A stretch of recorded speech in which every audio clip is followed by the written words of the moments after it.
Hi, I'm Linda Fox. I'm Senior Reporter with PhocusWire, and I'm here with Marty Williams. He's Vice President of Enterprise Business Development at Chargeback Gurus. Welcome, Marty. Thank you very much for having me. Now, chargeback in the travel industry is a huge issue. Just give us an idea of the scale of the problem. Well, just depending on what resources you're looking into, but in the U.S. alone, it's as high as $1 billion, and that's not even third-party fraud. That's first-party fraud, or what used to be called the friendly fraud. Right. So it's a very big problem, and there's certainly good strategies and ways to help manage that problem. Mm-hmm. And there's the kind of ramp up of the industry post-pandemic. Has that kind of seen a correlating ramp up of the fraud? Yeah, certainly the pandemic brought in new friendly fraudsters, essentially. So the pandemic taught cardholders a new behavior, essentially.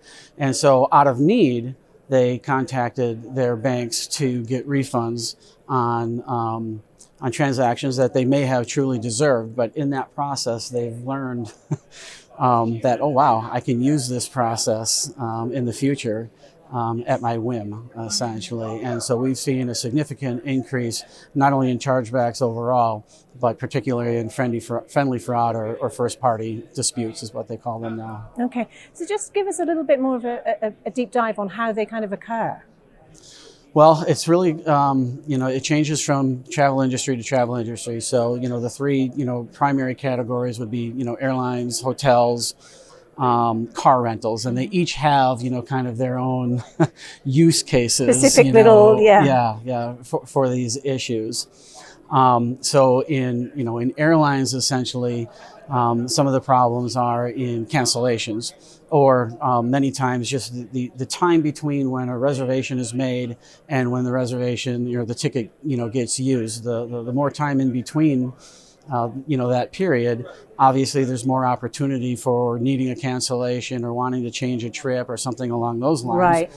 And depending on what that cardholder thought they were entitled to, might cause issues on whether they thought they deserved a refund or not. So that obviously is, one way to, help thwart that is to make sure that you have very clear cancellation and refund policies. You make those cancellation and refund policies easy to find. Right. Super clear, super transparent. If they weren't known, immediately like that. Mm-hmm.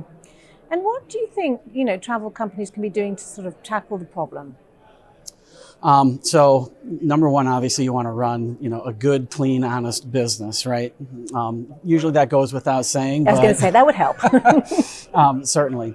The second piece is, as with those cancellation policies, at the time of making those reservations, make it very clear, what your cancellation and refund policies are. Make it very easy for them to find them, after the fact, right? Don't make it, buried in your website and make it very difficult. Most cardholders, they're going to spend a minute on this. And if they can't find it within a minute, the next thing they do is call their bank. Exactly. Right? Yeah. So you want to make it very clear and easy for them to find the information that they need so they know what their rights are, essentially. So a clear line of communication certainly is valuable. When it comes to OTAs, who are your business partners, a clear line of communication is really important as well. So you want to make sure, if you're the provider, that your OTA partners know what your policies are. Right, so singing to the same song sheet. Exactly, yeah. And so that they can clearly make sure that their customers who are using your services, are clear on what those are. So this line of communication, here, needs to be consistent, right? So you're setting up the proper expectations. So whether, again, it's an airline or a car rental or a hotel, you want to make sure that is very, very clear.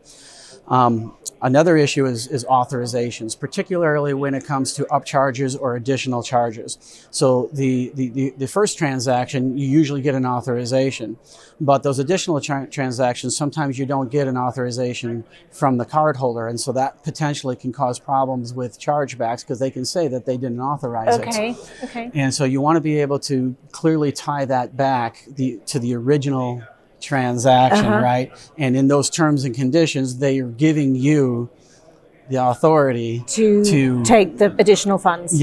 In these circumstances. So authorizations is another, common issue or common problem that you want to be aware of and make sure that, that you're addressing, appropriately. All right. Well, thank you. Thanks for joining us, Marty. You're welcome.